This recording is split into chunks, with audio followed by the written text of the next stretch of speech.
안녕하세요, 군사돋보기입니다. 최근 한국 전투기에 관련해 아주 기쁜 소식들이 연이어 들려오고 있습니다. 특히 폴란드에서 48대 구매를 확정짓다시피 하였고, 말레이시아, 콜롬비아 등에도 FA-50 블록 20 전투기 수출이 성사되기 일보 직전인데요. 하지만 세계 최강 미 공군과 미 해군이 ATT 사업 그리고 UJTS 사업을 통해 이 FA-50 블록 20 전투기를 차세대 전술 훈련기로서 280대에서 400대 이상을 원하는 데는 더욱 중요한 이유가 있습니다. FA-50 블록 20 전투기는 마하 1.6에 달하는 속도와 강력한 에너지 기동 전투가 가능해 전술 훈련기 겸 경전투기 운용에 패러다임을 바꿔놓을 혁신적인 물건이 될 가능성이 높기 때문인데요. 그런 FA-50이 세계 수많은 국가들이 우리나라 이 작은 경전투기에 왜 그토록 많은 관심을 가지고 있는지 알아보겠습니다. 전문가는 아니지만 해당 분야의 정보를 조사 정리했습니다. 본의 아니게 틀린 부분이 있을 수 있다는 점 양해해 주시면 감사하겠습니다. 지난 7월 19일 한국의 KF-21 보라매 전투기가 첫 비행시험에 성공하여 세계 8번째 초음속 전투기 개발국으로 우리나라가 거듭나게 되었습니다. 제공권, 즉 작전지역에서 적 공군력의 간섭을 배제하고 상공을 통제할 수 있는 공중 우세권은 현재 우크라이나 러시아 전쟁은 물론 예전부터 베트남전, 걸프전을 통해 알 수 있듯이 전쟁의 승패를 좌우하는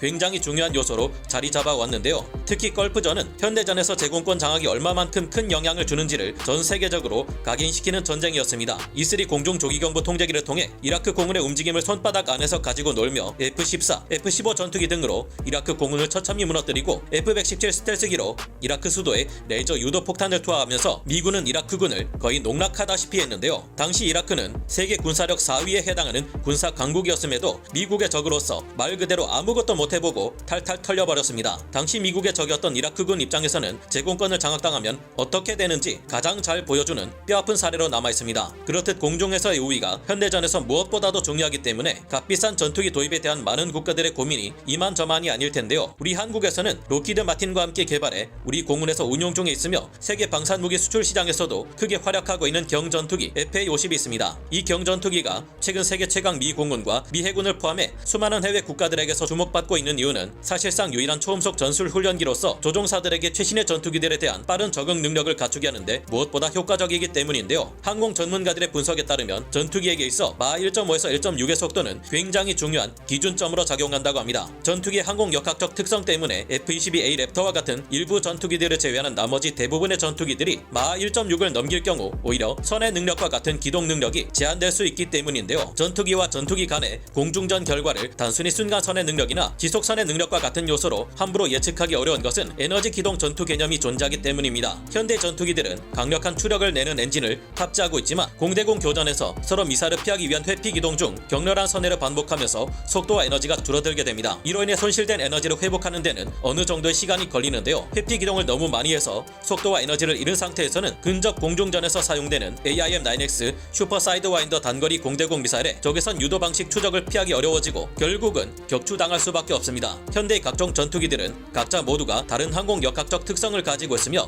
이에 따라 각자 공중전에서 유리한 고도와 속도 등의 조건이 다 다릅니다. 그래서 이 같은 공중전 상황에서 누가 더 유리한가를 간단히 설명하기는 어렵지만 공통적으로 전투기의 무게가 최대한 가볍고 그에 비해 엔진의 추력은 가능한 강력한 쪽이 유리하다는 것은 공통된 사항으로 작용한다 볼 수 있을 겁니다. 그렇기에 마하 1.5 이상의 속도를 낼 수 있는 현대 강력한 전투기들을 상대로 가능한 뒤떨어지지 않는 속도와 에너지 기동 성능을 가진 고등 전술 훈련기 겸 경전투기는 FA-50이 유일할 겁니다. 현대의 공중전은 적 전투기에게는 불리하고 이를 공격하는 아군 전투기에게는 유리한 상황을 어떻게든 만들어내 조금이라도 더 유리한 쪽이 승리하는 경우가 많은데요. 보이지 않는 비가시거리에서 먼저 적을 포착해 미리 중거리 공대공 미사일을 발사해 적기로 하여금 회피 기동을 할 수밖에 없게 만드는 것 또한 이 방법들 중 하나입니다. 하지만 우리의 FA-50은 비가시거리 교전 능력이 없어 그동안 이 점이 약점으로 항상 지적되어 왔는데요. 하지만 더 이상은 아닙니다. 우리 공군의 FA-50 경전투기가 몰라볼 정도로 크게 발전하고 있습니다. 신형 항공 전자 장비들과 헬멧 마운티드 디스플레이 시스템, 레이더 경보 장치 RWR도 눈에 띄지만 역시나 가장 눈에 띄는 것은 레이더입니다. FA-50 블록 20 전투기는 기존에 장착하던 이스라엘의 ELM-2032 기계식 레이더 대신 KF-21에 탑재되는 첨단 A사 레이더를 개량하여 TR 모듈을 70%에서 80%로 축소시킨 소형 A사 레이더를 3-4년 내로 장착할 예정인데요. 덕분에 100km 중반대의 레이더 탐지 능력을 가져 상당히 강력한 탐지 성능을 가지게 되었습니다. 게다가 이와 함께 비가시거리 교전이 가능하게 만드는 AIM-120 암람 중거리 공대공 미사일, 근접 공중전에서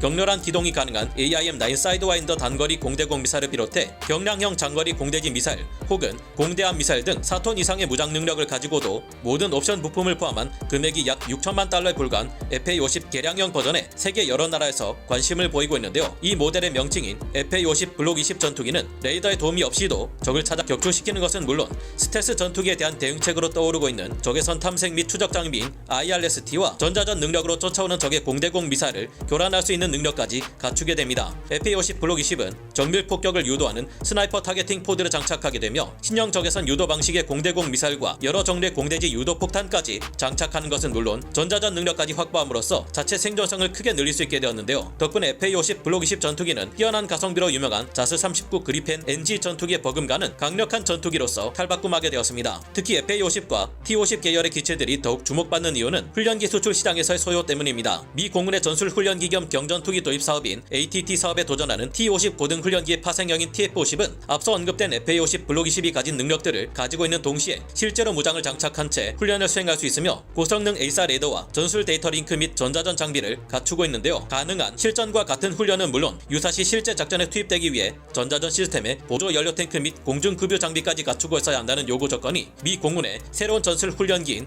ATT 사업의 요구 사항이었습니다. 이제는 가능한 실전 상황과 같은 여건 하에서 훈련을 진행해 최대한 효율적인 조종사 양성 프로그램을 갖추려는 변화를 미 공군에서는 추구하고 있는 것인데요. 미 해군에서도 마찬가지로 UJTS 프로그램을 통해 이 같은 새로운 훈련 과정과 새로운 전술 훈련기로 아직 몇 대가 될지 알 수 없는 수량을 원하고 있으며 우리의 TF-50은 여기에도 도전하고 있습니다. 미 공군과 미 해군의 새로운 전술 훈련기로 TF-50이 선정된다면 미군의 훈련기에 대한 패러다임 자체가 달라지는 것입니다. 미군의 영향력을 생각해 볼 때 앞으로 전 세계 수많은 군사 강국들에서도 TF-50과 같은 초음속 전술 훈련기를 원할 가능성이 높아질 텐데요. 실제 임무 수행이 가능하다는 장점 때문에 FA-50은 많은 국가에 수출되고 있습니다. 최근 폴란드에서는 48대의 FA-50 블록 20 전투기 구매 계약을 굳혔고 말레이시아 공군은 현재 경공격기와 전술 입문 훈련기 36대를 도입하는 것을 추진하고 있습니다. 인도에서도 자국산 테자스 대신 한국의 FA-50 경전투기를 선정할 것이라고 군사 전문 매체 디펜스 포스트에서 현지 시각 7월 21일 보도했습니다. 서방권 전투기들 중 그나마 싼 전투기라고 알려져 있는 경전투기 시장의 가성비 최강자 자스-39 EF 그리펜 전투기를 FA-50 블록 20 전투기에 비교해 볼 수 있겠는데요. 자스-39 EF 그리펜 전투기는 셀렉스사의 ES-05 레이븐 A사 레이더를 장착하였으며 적외선 탐색 및 추적 장치 IRST를 탑재, 기존 항전 장비로는 라이트닝 포드,